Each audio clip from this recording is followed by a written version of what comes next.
I'm Dan Pasternak, and today is November 19th, 2019, and we are here in New York City with Mr. Robert Smigel, and we are conducting an interview for The Interviews, an oral history of television, and the American Comedy Archives I'm sorry.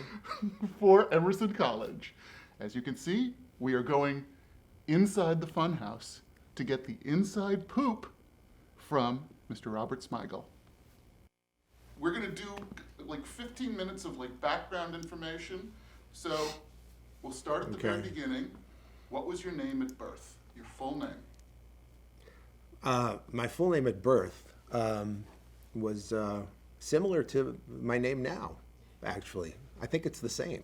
Okay. It's Robert Mark Smigel. All right. There you go. Mark was my grandfather, my great-grandfather on my mother's side. Marcus. Lovely. And when and where were you born? Marcus was born in Russia. No, okay. How much do you want to know? Okay, go ahead. Whatever you want to give. I'm here. I'm here for we you. did Lou I'm Durbin here for for 10 you, Dan. minutes. I'm here for you, Dan. Okay. Go ahead. So when and where were you born? Oh, I was born in Doctor's Hospital in Manhattan. I think it's defunct now. The doctor broke his arm while delivering me, I'm told. Really? Yeah. How did that happen? I came out ass first. Did you? I don't know why I want that in the TV Academy archives, but I believe I came out ass first. So I think insert a lot can be traced to that. insert your poop on jokes. I'll give you 20 minutes and then we'll continue. I'm sure you'll punch them up, whatever we insert. Yes, so yeah, and that was in February 1960, many, many years ago. And where did you grow up? I grew up in Manhattan on the Upper West Side, so I had no idea that Jews were a minority. None. Just seemed completely normal, and then there were these other people who had this quaint little Christmas thing going on, which I thought was, oh, that's cute. No, we knew we were outsiders, even as we dominated our little neighborhood back then. Actually, the Upper West Side wasn't as... It's actually, there are more Jews there now, I think. I think it's more homogenous now. Back then, it was more of a melting pot, Manhattan. You know, I could afford to live there now. Back then, I mean. Now, I couldn't afford to live there, I don't think. So, talk a bit about your childhood. First, Yeah. I know you love talking about your parents, and I had the pleasure of meeting them at A Night of Too Many Stars. Yeah. So, first of all, tell us about your dad. Okay, my dad was Dr. Erwin Smigel, a dentist who was a great dad, worked his ass off when I was a kid, like 6 days a week. And then somewhere in like the late 60s, he came across this material that was being developed. It was an acrylic composite that was designed to make fillings tooth colored instead of silver, and that was its purpose. But he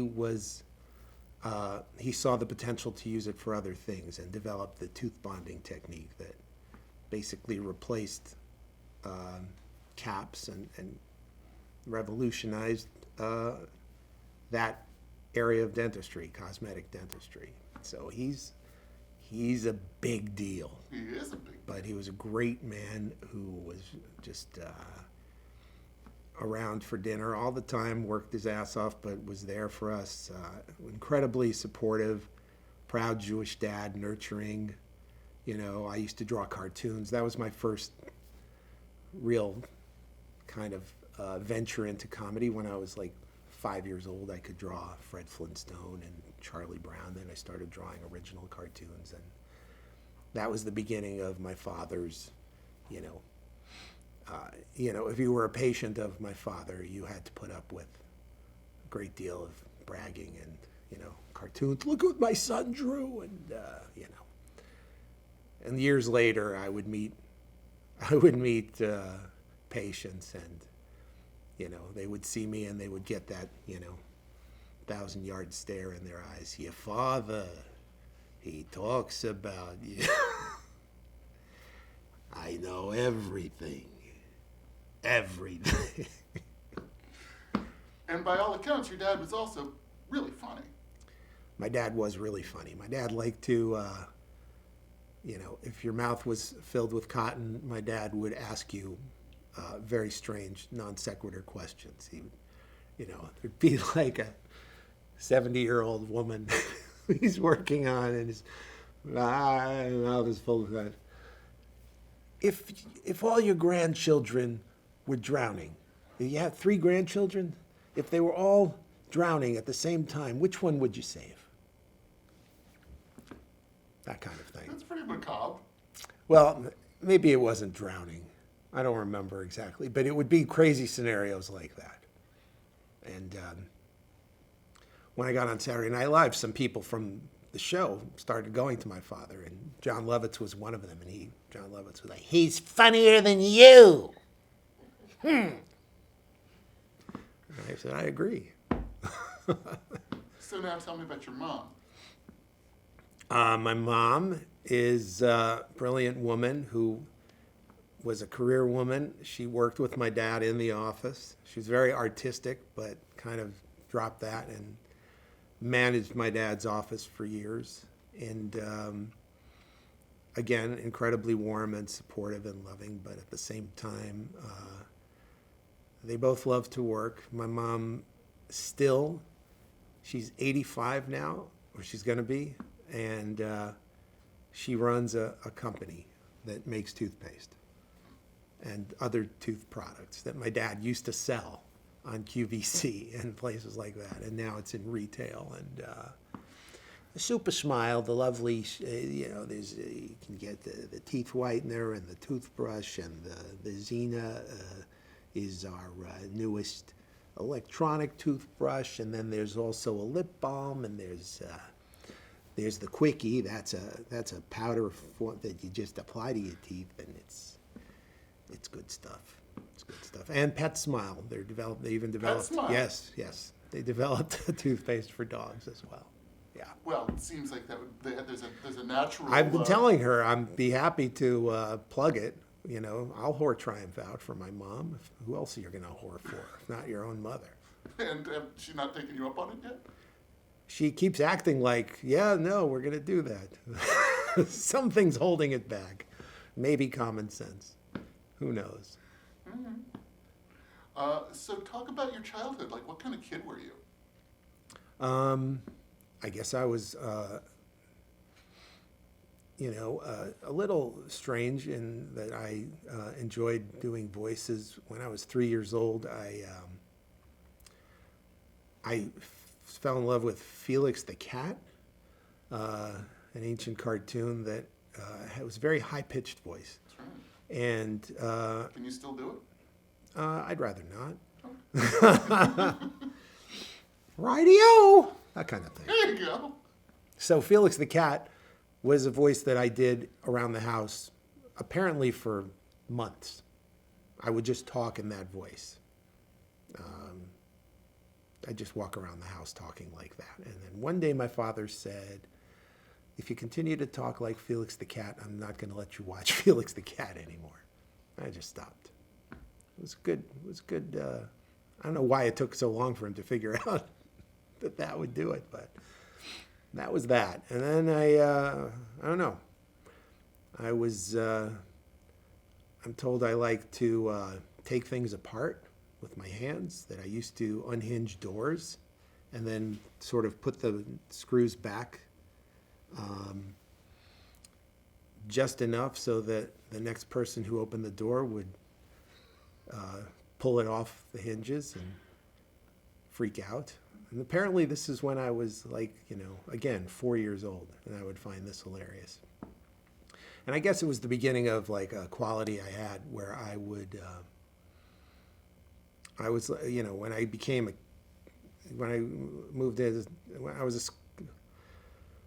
when I got a little older, I think I was more of a class instigator than a class clown. Like I would just sort of get things going nicknames or like I impersonated a lot of people in the class, and I would draw people, and I would draw cartoons of my teachers and stuff.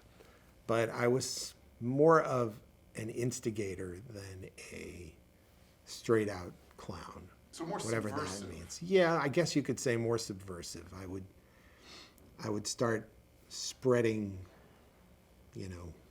trouble rather than just being right up front and doing it. So now, you talked about Felix the Cat. What were some of the other television shows or influences Yeah. that we were sort of absorbed? It's strange. I wanted to be a comedian from when I was 3 years old. Like I watched Red Skelton, and I don't even know why I found him funny at the time. He was just sort of goofy, and I want to be like Red Skelton. I remember that. And then, I just, I only really gravitated toward comedies. I would watch superhero shows just for the theme song, and then I would turn the channel. So like The Eighth Man or Spider-Man. I loved all these theme songs. And then I'd turn the channel. But I loved comedies, ridiculous sitcoms of that era. Mr. Ed was my favorite show growing up when I was like 4 or 5 years old. I have memories of like watching that with my mom, 7:30 on Sundays or something. And that was one that I was obsessed with for years, The Talking Horse. It's all so linear and it's kind of pathetic how shallow my life is. Yeah, talking horses, talking dogs, ass first, dog poop jokes. Beauty in that kind of symmetry and linearity. I'm literally just like, You're exactly who you're supposed to be. skin deep. Now, but interestingly, you didn't really put yourself on a path, on a trajectory for this life right away. No. So talk about that. Well, all I wanted to do was be funny when I was growing up. I mean, and be an athlete. I love basketball and I love sports in general. And but I just wanted to. I love the arts. I was in all the plays in camp and in high school. I was the lead in school plays and I was the editor of the yearbook and any outlet that I could find that my notebooks from high school and grade school are just the margins are completely covered in cartoons and I was a good student, but I just always wanted to express that stuff. But I never really thought that was something people really succeeded in doing professionally. Like by the time I was like a teenager, I had pretty much gotten any of that out of my system in terms of thinking, oh, I could be, a comedian or then Saturday Night Live came on and, that was something, oh my God, that would be amazing to be on. But I never seriously thought that was possible. And my dad had this incredibly successful career. And I thought it would be irresponsible of me not to. I had nothing else I wanted to do. I think I could have been a good lawyer, but I didn't want to do that either. So I figured, okay, I'll be a dentist and I was good with my hands from, the unscrewing days. So I knew I'd be good at it. And I didn't really think about whether I'd be happy at it. I just thought, this is what I should do. I was part of my upbringing, even though they nurtured my creativity, they also were very respectable, moral people and responsible and fairly religious. And so I took life very seriously. So that was all instilled in you. Yeah. And you yes. accepted that. I did. I took life very seriously. All my mischief came out of being funny. I didn't do drugs. I didn't do anything. I was the good son. I was the good kid. My sister was, the wild one in the family back then. And I was the goody two-shoes, except for this other side of me that I would express in school. And the only trouble I ever got into was for making fun of another kid a little too much. And I never did it with meanness in my mind. I just found it so funny that the person, resembled a frog or a pig in my head that I just had to express it. and sometimes I would literally resent when people got upset because I knew my intentions were not kind, let's not go overboard, but were harmless. There was no malice. There was no malice. There was no malice, but I did lack any, I lacked empathy. I was, a kid. I didn't get it. You lacked restraint. Oh my God. Well, I still lack restraint most of the time, but I really lacked restraint. Yeah. And again, when I would get in trouble for it, my parents would not be angry at me. This is something they were not. They understood where it was coming from. So they didn't, they were like, you better ease up on that. They're going to get you.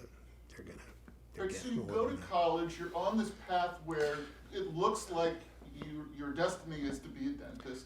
Yes. When does that shift? So I got into Cornell. That was the best school I got into. I went to a little dinky school on the Upper West Side that was not a very good school, but I had an amazing time because I was like a big fish in this small pond. But I was not prepared for college at all. So I wasn't doing great in any class, but I really sucked at the pre-medical courses because they're not even designed to teach. They're designed to weed out. Later when I went to NYU, I took a few physics courses literally because I wanted to, but they weren't pre-med and they were fascinating and I really enjoyed them because they were at a pace that a normal brain could absorb. You weren't bombarded with formulas and facts and rat-a-tat lectures. I just couldn't handle it. So I got a D- on my first semester at pre-med biology or chemistry, I think. Chemistry. And I just felt humiliated telling my parents, and they were nothing but compassionate and just, because they didn't want to push me. My dad never wanted to push me into being a pre-dental student. He liked the idea, but, it was that whole, self-imposed. it was that classic, have something to fall back on, because I would sometimes give an inkling, reveal an inkling of like, if there was something creative I could be good at. And it was always, my mother was very much, you've got to have something real.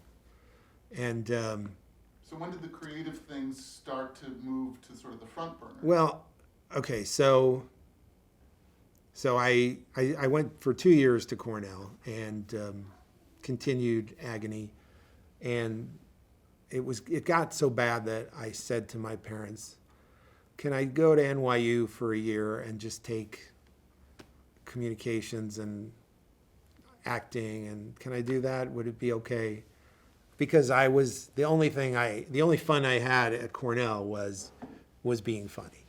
Like I again had like this small group of friends that I could screw around with and make laugh. And I didn't necessarily think that meant that I was funny because I never made strangers laugh. It was always, people in my camp or school. But I just was at the end of my rope. So I went to NYU. I took classes in acting and things like TV and radio production courses where you would like rotate with everybody in the class and you take, so one day you're the director, one day you're the cameraman, one day you're the writer, one day you're the actor. And, we would go around and I would realize that every week where I got to be the writer or the actor, I was really excited. And the rest of it was kind of like interesting and fun, but, that's what brought me to life, were those weeks. And I was like, okay, so I know what I want to do. These courses aren't teaching me anything. Yes. And so I understand that there was some kind of like a contest. contest. Yes. So what Pick up happened there. was, so I realized that I know what I want to do, and I'm not really going to do it. This kind of college is not going to help me do it. Taking acting lessons in college, and I always tell kids, use those 4 years to learn, get a liberal arts background, and don't take trade classes that you can take after college. I mean, take a few, but don't major. I just feel that way. Like, don't major in these kind of things that you can get outside. The only place where you can learn political science and learn, psychology, even if you dabble in it, are these 4 years. So I stayed at NYU and went back to pre-dental because I thought now college had become damage control. I was like, okay, I'll probably do better at pre-dental at NYU than at Cornell. So let's stay here, and I'm going to be a political science major because I enjoyed that, and I am going to take the bare minimum for dental school, and let's just see what happens. So that's basically where I was, folding my tent and trying to... So that's your academic life. That's my academic life. And then one day I noticed that there was a contest happening at NYU, stand-up comedy contest. It was going to take place at the Student Center, the Loeb Student Center, and it was the kind of thing I daydreamed about doing. This was the comedy boom. This is the 80s.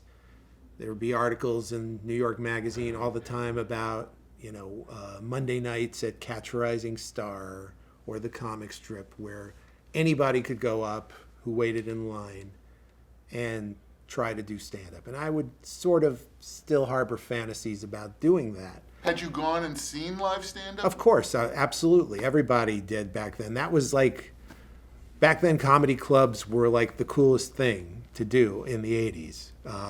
There really was a stand-up boom at the time.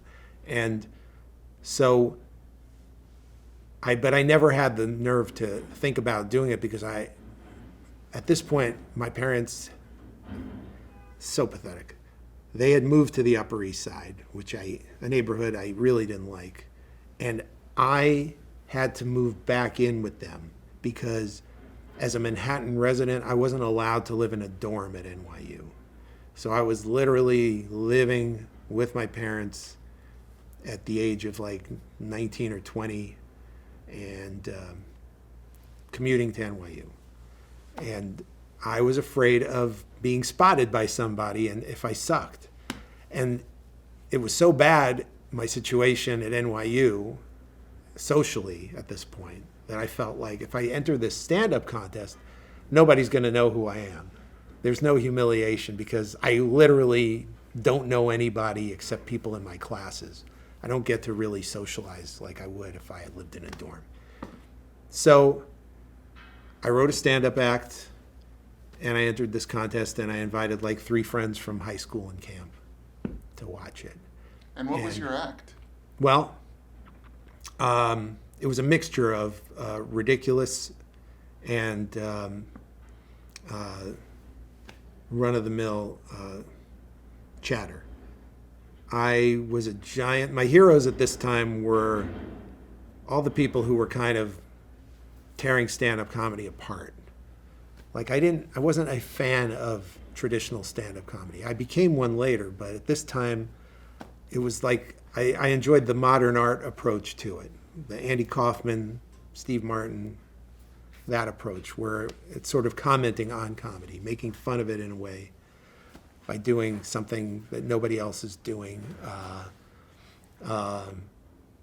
So bad it's good stuff. That was funny to me. And David Letterman had already emerged at this time, and he had become a hero of mine. So the kind of comedy that comments on the form itself. Yes, exactly. Comedy that commented on the form. So the first thing I would do, I would come out and I would be dressed as an Orthodox Jew. I would wear, I had a big coat on and a derby and fedora. I never knew. Are those fedoras or derbies that the Hasidim wear? And some more fedoras. Yeah, okay. So I would wear the fedora, and I had a prayer book and a scowl on my face, and I was wearing a beard that I had made out of cotton candy. I'd gone to, which was not easy to get back then. I had to go to Was it Coney. pink cotton candy? Yeah, I went to Coney Island. It was like, and went to Nathan's. And that was like the only place where you could get cotton candy. Took the subway to Nathan's in Coney Island, got a bunch of cotton candy. And then I go up there and I'm wearing this beard with cotton candy on it. And all I do is just sort of scowl at the audience, like, who are these people? And then just very deliberately pull out my prayer book and do what the old Jews in synagogue would always do when they were showing me where to read.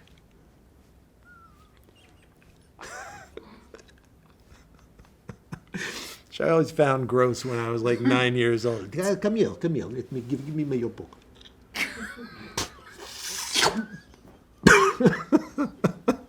You want the Jock Tati sound effects. So I would do this. Didn't say a word to the audience, and it was just exactly an Andy Kaufman bit in my head. Like, I'm going to do this. They're going to laugh. Then they're going to stop laughing. Then they're going to start laughing again. So I'll do that. And they, and all that works. And then they start laughing again. Then it gets boring.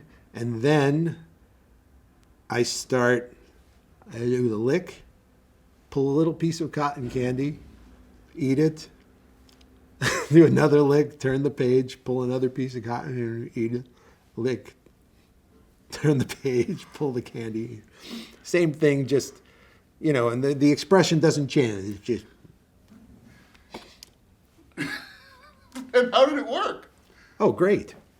Yeah, no, it did great. So how? And then and then I did that, and that was only for like a minute. It took a minute, basically, or maybe a minute and a half. And then I just segued into something about. Then I just started talking, like doing stand-up, and I did an impression of like. You have to eat the whole beard first. No. I wouldn't put people through that. I didn't have the balls. I wasn't Andy Kaufman. I didn't have that level of balls. I was in a contest. So I did it until I felt like that was funny enough. And then I think I had a bit where I compared Orthodox, conservative, and Reformed rabbis giving advice about Passover, because this was around Passover and what the various levels of orthodoxy and observance were. And then It's very Jewish, huh? it was very Jewish, and then but people could relate somehow. It was stereotyping, and then the Reformed rabbi was a black guy, basically. I started doing that voice, and that would kill back then. And then I just started doing talking head kind of observational comedy about NYU and just whatever. Do you have a big the closer? Flintstones. This was classic me. I had no idea how much material I had, so they just cut me off. I had gone like 15 minutes, and they were like, okay, we really need to move along. All right, guys, thank you. I had never done stand-up before, and this has haunted me ever since. You were at the Triumph show the other night. Oh, it was? And I had no idea how much material I had. I always overproduce when I don't know. And it's like that first draft is always insanely long. So that's what happened. But they picked 3 winners, and I was one of the winners. Wow. And first time ever doing it. Yeah. Amazing. Against other comedians from NYU, other kids who wanted to do comedy. And the 2 other people were better than me. So fortunately, in my opinion, but fortunately there were 3 winners. And it really changed my life. So Just what that happened one after night. that? Because I'd made strangers laugh. I'd never made strangers laugh. Even, I didn't consider making kids in the high school laugh in a school play or even in camp. because everybody knows you, but people really didn't know me.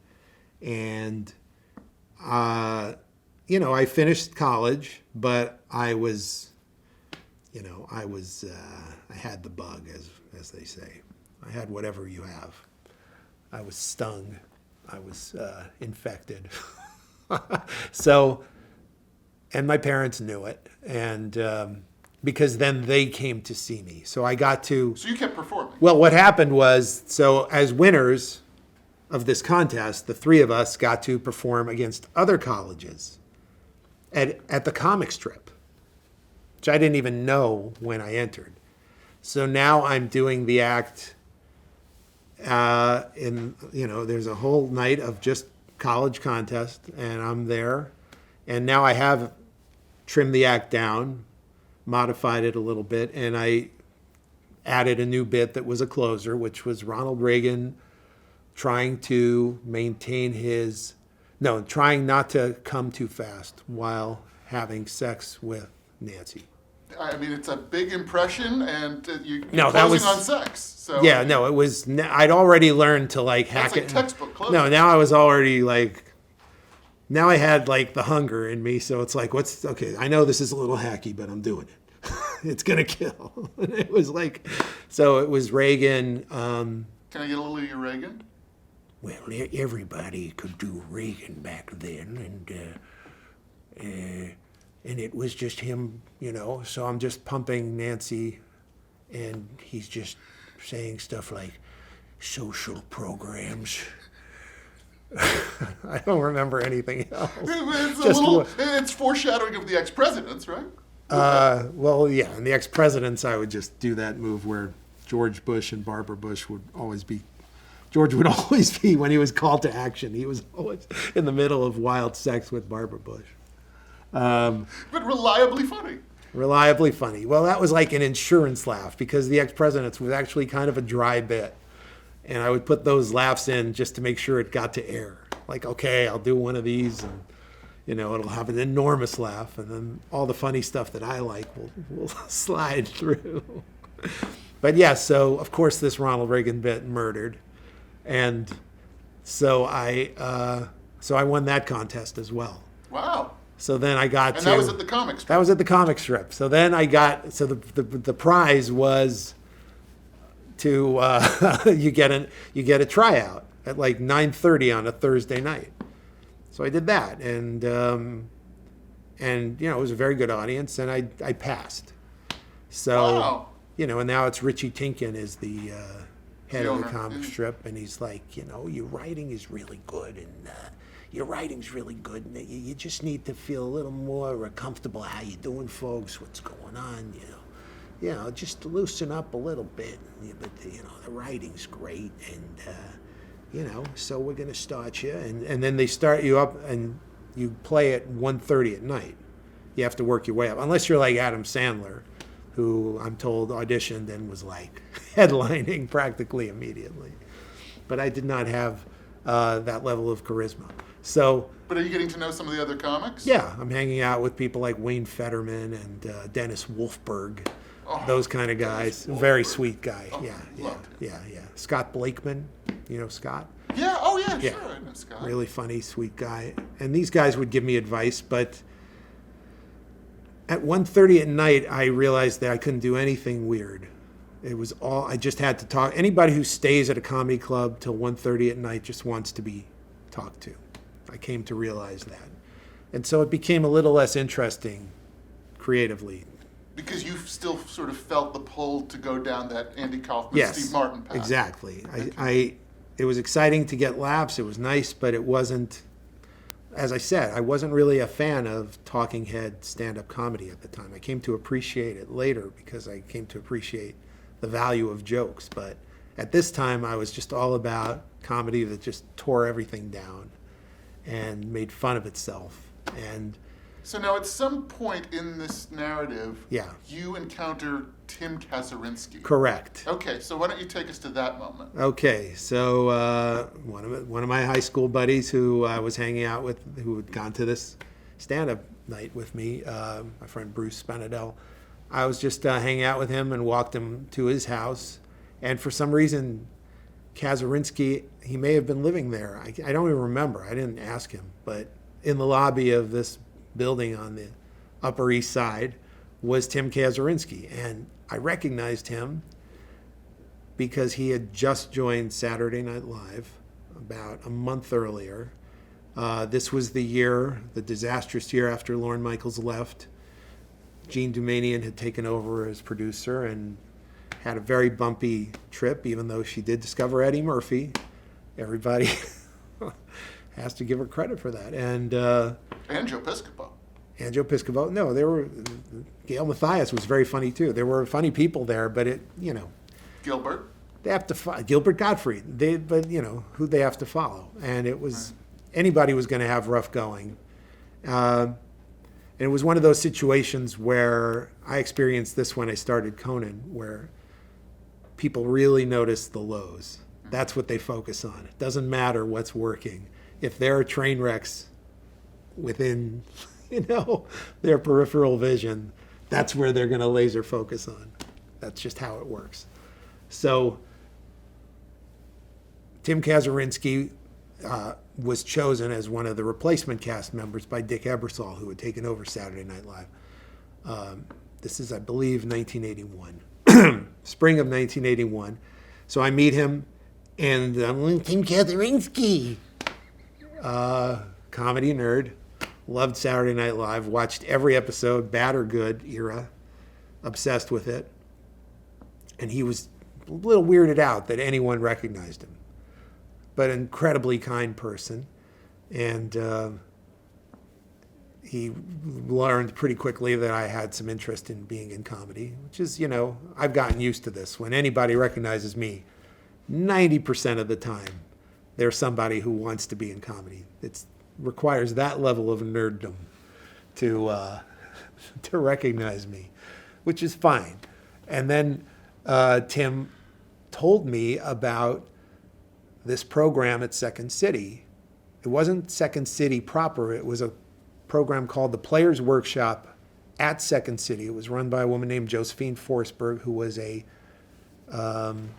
contemporary of Viola Spolin, who basically was the Stanislavski of improv, just at the very inception of it in Chicago.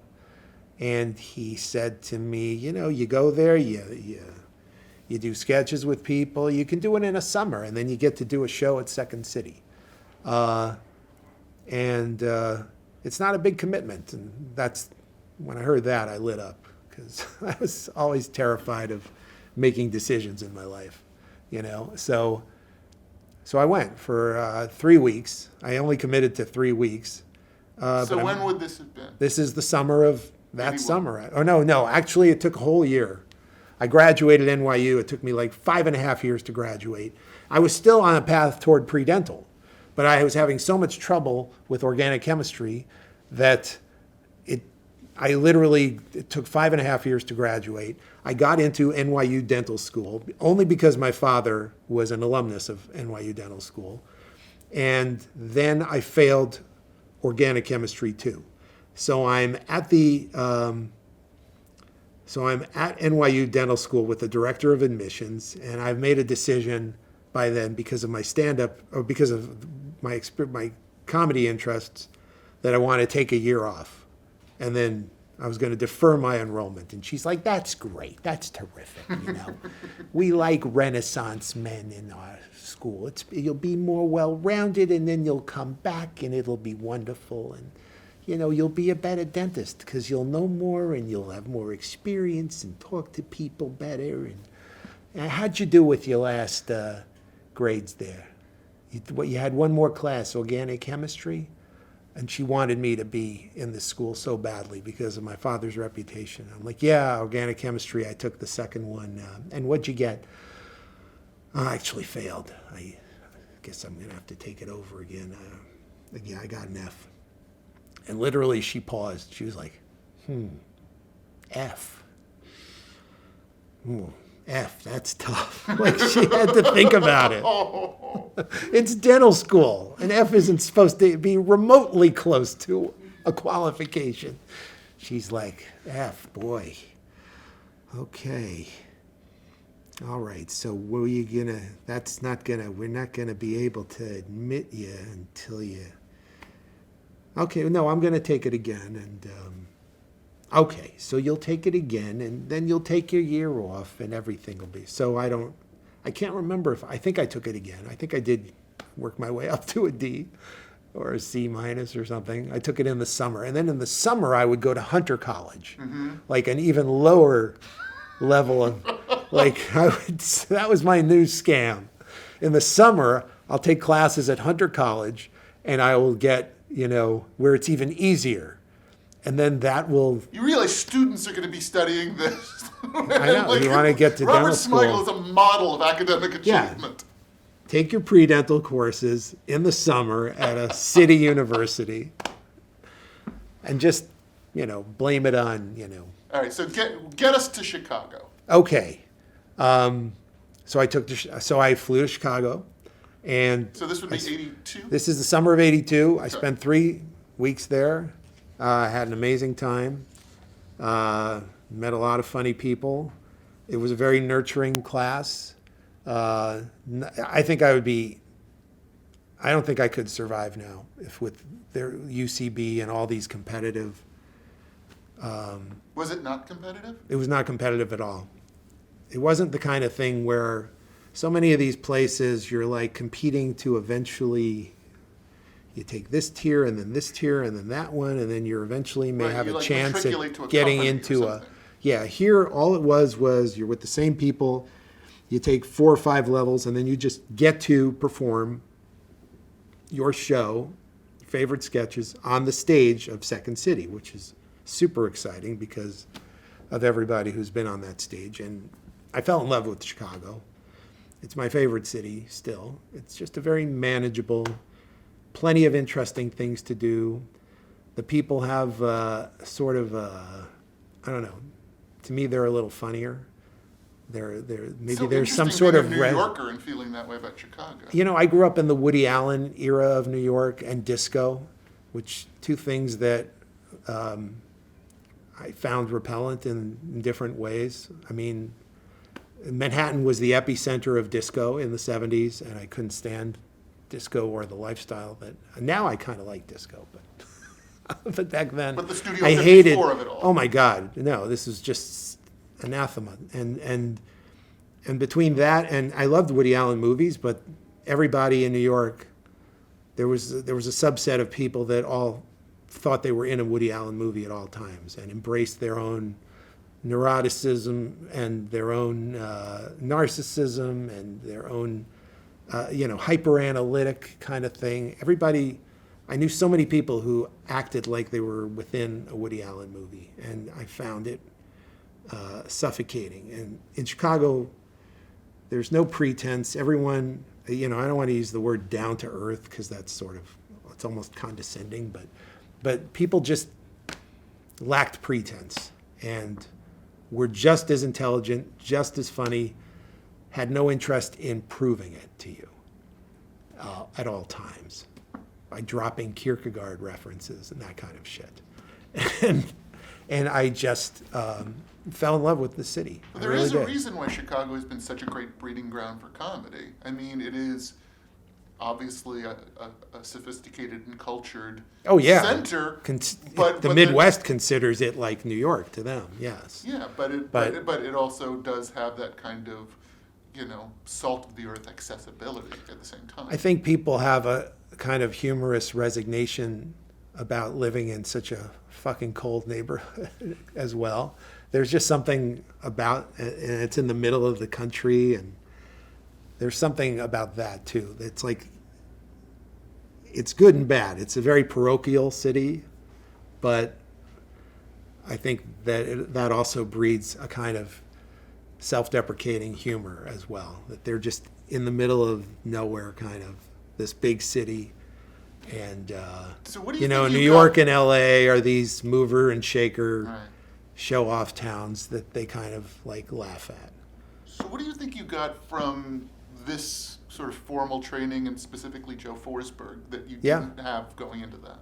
Confidence more than anything. which I needed desperately, and I still do. I just think, and Dana Carvey's always said, like 80% of it is confidence. If you feel like you're funny, you're just going to be way funnier. Interesting. And that's what that, like, so this was a class where not everybody even wanted to be in comedy. Some people in the class wanted to just be better at public speaking or feel more comfortable in a crowd. And then there were other people who were genuinely funny, and, you know, I enjoyed both types of people. But it gave me a great deal of confidence because I was really funny in the class. And So two things. yeah, First of all, this has got to be your first experience improvising. yeah, and it was improvising off sketches, off ideas. Okay. It wasn't like improv games, like where we need we need an occupation and a location and a place and time and a literary style and a bowel condition and we need 3 funny jokes and we need an ending and it was that kind of. I had no interest in that, and I kind of made a decision very quickly that because I watched a lot of improv and I was like, okay, I watched a lot of dazzling improv in Chicago, but I would watch it and I would see it kill and I would think, this is amazing, but if it wasn't improvised, it wouldn't be that funny. Like a big part of big ingredient is that it's off the cuff, not that it's particularly, inventive. And so I made a decision early on, nope, that's not what I want to do. I want to do what these guys at Second City would do. Now, I would watch these guys at Second City. They would have a show where they would do all their sketches, and then it was like people like John Capellos, Rick Thomas. Mm-hmm. It was that era. Really brilliant guys. John Capellos, who was in all of the John Hughes movies. Yes. Megan Fay was a genius performer back then.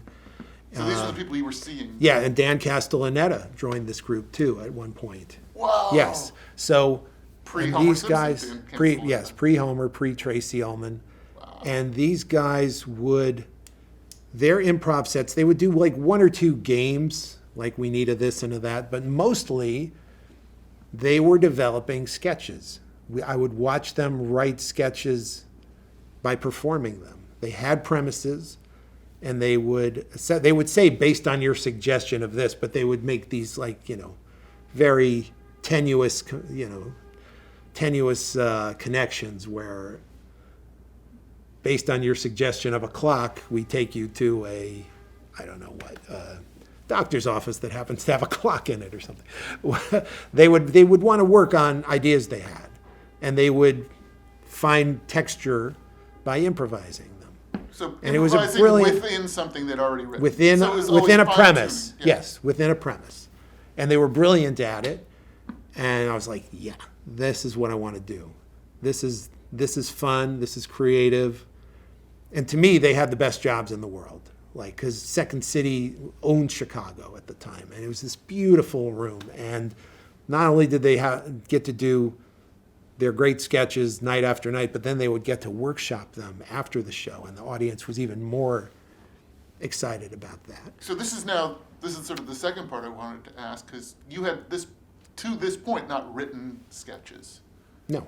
So, No, I never thought of myself as a writer at all, ever. I thought of myself as just a funny guy who did impressions and who could draw cartoons. And I never really sat down and wrote much. So do you remember what some of your first sketches were that you wrote? Well, oh boy. I just remember an improv class, a game show called Take Your Time, where I would ask a question and then I would just give them all the time they needed. That was it. It was like one of those sketches that don't deliver, like anti-quality Again, it's the subversive kind of comedy. Yeah. See, I'm such a huge fan of jokes that take way, way, way too long. Oh, yeah. There was a bit you did at the Dana Carvey show that I always quote, I always cite as one of my favorite things ever, which was Grandma the Clown. Oh, that's Dino's, but I love it. Yes, With and the that pie. moment with the pie. Yeah. And it takes forever. Magnificent. I referenced that when we were doing Portlandia with the thing that Fred was doing with a bottle of salad dressing. And I said, no, use the whole bottle of salad because I love jokes that take too long. Yes, So this yes. was you doing that in a game show format. Yeah. Which is Or like, so you know, funny. Right. the cotton candy beard. Right. Just making people wait. Yes, so that's for some reason I remember that from that summer. Then I left, and this one hilarious guy named Dan Crowley, who I really connected with, invited me to come back to Chicago in January and watch. They were going to do their graduation show at Second City. And I really wanted to go, and it was a terrible snowstorm.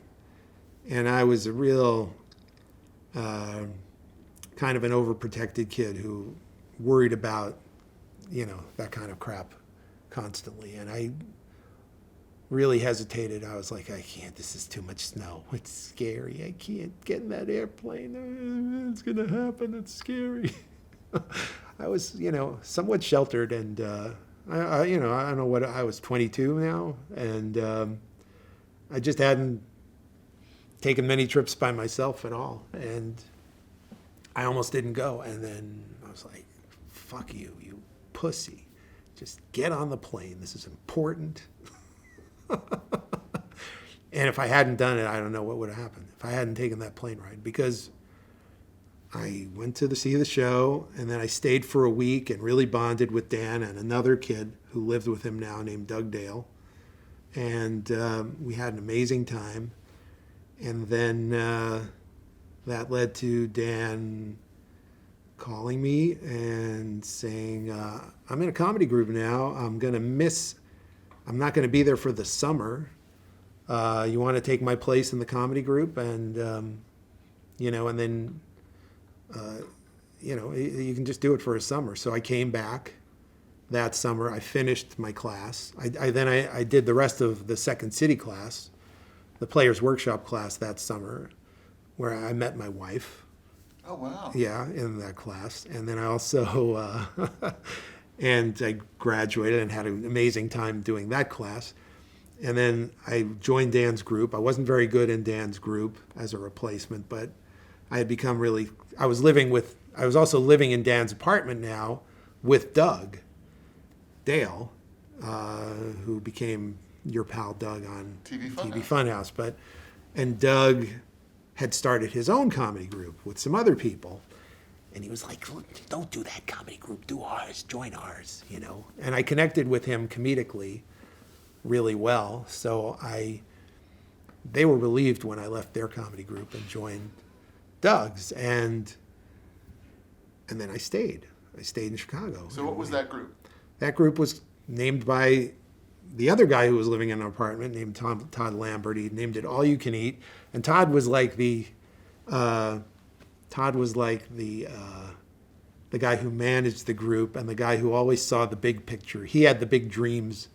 Again, I was just so happy to be in a group and with people I liked, but he wanted the group to be big. So he named it All You Can Eat because in the Chicago Tribune Theater Guide, it would be first. It started with an A.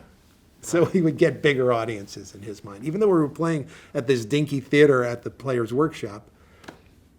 So we did a show, and then I added one guy to the group that I had met in the other group named Dave Reynolds, who ended up writing Finding Nemo and working with me at Late Night with Conan. And Dave, because I thought the group needed an alpha male, and he was great and added a lot to the group. And then we did another show at this dinky place, and it was a very funny show. And Todd berated the Chicago Tribune theater critic and guilted him into coming to see this show. Shame on you if you don't see this show. We're working our butts off, and this is a great show. So he actually got the Chicago Tribune theater critic to come out and review our show. And nobody, a lot of comedy groups would mount shows at this dinky little school. And, but this guy came and he gave it a good review. And off of the strength of that review, we moved the show to the Victory Gardens Theater, which is like 190 seats. And we took a summer gig there. It's like a major theater in Chicago. And I thought my friend Todd was crazy, but we sold out. And there was something about our show that was more accessible, and some of it had to do with the cast, and some of it had to do with some of my writing, I think, was like, more TV oriented than Chicago sketch comedy. So now at this point, what are you writing? What kind of stuff? Oh gosh, wide variety of stuff. Oh boy. Do you Yeah. feel like sort of your very distinctive voice at this point now? No, I didn't think I had a distinctive voice. I'm still not sure I do. I feel like I don't know what my voice is. I would beg to differ, but I think it's versatile. I'll say that about the way I can write, but I don't know. I think there are some signature qualities to what I write, but well, I again, don't it's a know if lot it of was- stuff that's very meta and very deconstructive of there was some of that. sort of familiar show business tropes and There was forms. some of that. There was one bit that was, Jesus, it was, I was like a Bond villain, and there was a chase scene where I was about to kill somebody, and it was just it hadn't been made fun of yet to the degree it has been since, but it was, the Bond villain is, he's about to kill the good guy, but he's going to make a long speech about how he's waited to do this. And the joke was that the guy who's supposed to save Bond kept fucking up. Like, there were physical jokes. I don't remember if it was Doug Dale or there were physical jokes of him fucking up. So it's me stretching, hasta la vista, and then I'm saying goodbye in like 16 different languages and that kind of thing. So that was a joke. That was a bit that was commenting on, a trope, as you put it. But we would do things Pre-Big Head. pre-Big Head, yes. And then I did one sketch about a medical school interview that was parodying, the cliche I would hear that, no, we want all around students, and it was just some nonsensical thing where I was being interviewed and the guy kept asking me to do different things like, let me hear your Ed Sullivan impression. I don't remember anything else about it. And did you do an Ed Sullivan impression? Yeah, he happened to do a great one, and I was just trying to imitate his, and it was just nonsense. And then I did a Shylock monologue. I did a monologue, a half-knotted Jew eyes thing From Merchant of Venice. from Merchant of Venice, and it was so stupid. It was, again, me coming out really serious with no interest in entertaining the audience. Hath not a Jew eyes, hath not a Jew hands, blah, blah, blah, blah, blah, all this. If you prick us, do we not bleed? If you, blah, blah, blah. And then I got through the if you this, and then if you pinch us, do we not go eep? I don't remember any other jokes, but it was like a long list of if you this, do we not that. Right. It's a good That's formula. all It's a it was. good formula It was, for and it comedy. was actually, I put it in my SNL submission eventually. And Jim Downey really liked it, and All right, well, that's significant. All right, Yeah, so get to then Franken and Davis come to see this show. Right? Yes. All you can eat. Yes. All right, so bring us to that moment. All You Can Eat and the Temple of Doom is what we called it by now, because it was like our second show, so it was a sequel joke, and we spelled Doom with 3 O's so that they couldn't sue us was the joke. And so Franken and Davis were filming a movie in Chicago. So you should set up Al Franken and Tom Davis had been on SNL. Al Franken and Tom Davis were brilliant comedy writers and performers who were original SNL writers. And I was an enormous fan of them. And I'd already seen them while they were touring in Chicago at Zany's, and they were so dry, and they were basically, their act back then was like a modern day Bob and Ray, who are also two of my favorites. So Al and Tom, I'm going to take a sip of water.